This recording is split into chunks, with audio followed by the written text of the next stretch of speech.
Randy Plaice with Keller Williams VIP Properties, and welcome to Randy's Roundtable. Today I'm sitting with one of our best lenders in the area, Mike Meena, the President and Loan Officer of Augusta Financial. Welcome, Mike. Hey, Randy, thanks for having me. Absolutely. One of the reasons why I wanted to bring Mike on the show is to talk to him about various products that he has, because Augusta Financial and his team in particular at Augusta has many products that a lot of other lenders don't have.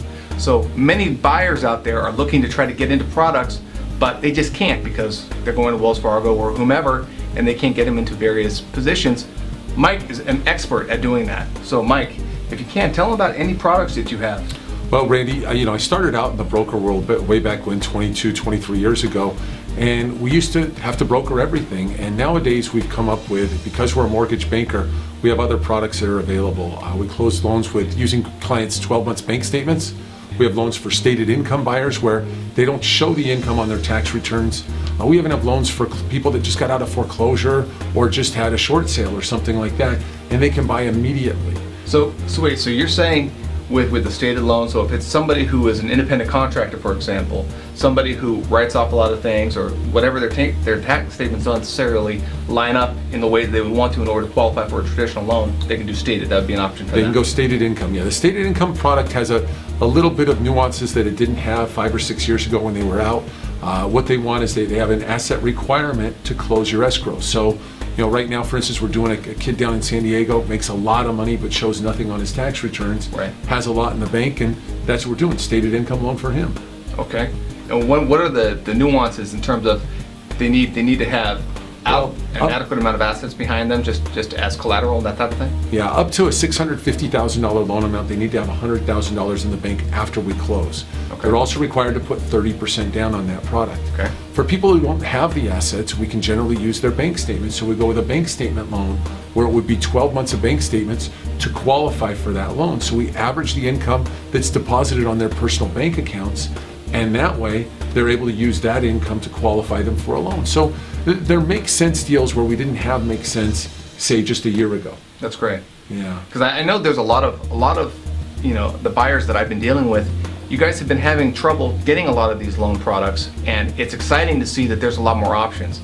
I know even with me being an independent contractor, there are various loan products that I would look at myself that now Mike has that nobody else has. So that's a great plus for you guys.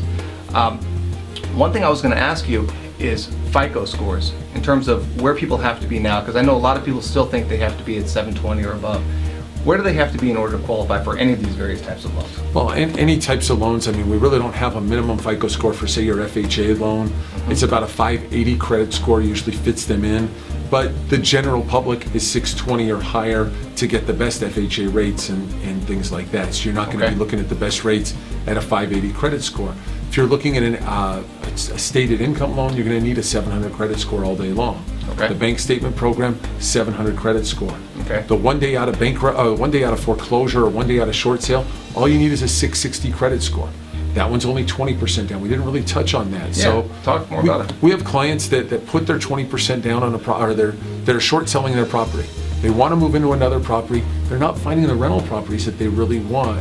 And so they say, you know what, they can get a gift for the down, or we have to actually have the down season, so they can't use a gift. But they can put that 20% down, get really competitive rates with 20% down, one day out of short sale or foreclosure. So it's really a great product. There's a lot of great products out there for these clients that weren't there just a couple years ago. What about bankruptcy? How does that factor in?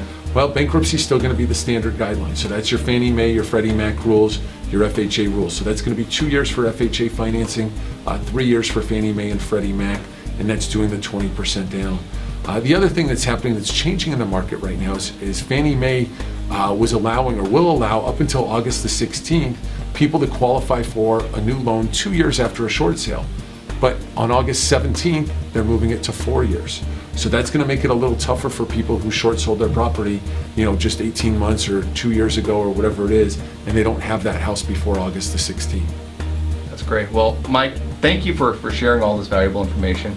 As you can see, he's a wealth of information. If you have any questions, feel free to reach out to him. Give him your contact information if you would. Contact information, Mike at AugustaFinancial.com. You can hit me at MikeMeena.com, which is Mike, MikeMeena.com, or call me at my office, 661-291-2222.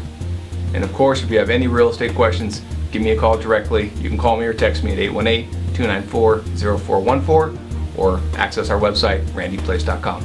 Thank you so much, and we'll be talking to you again real soon.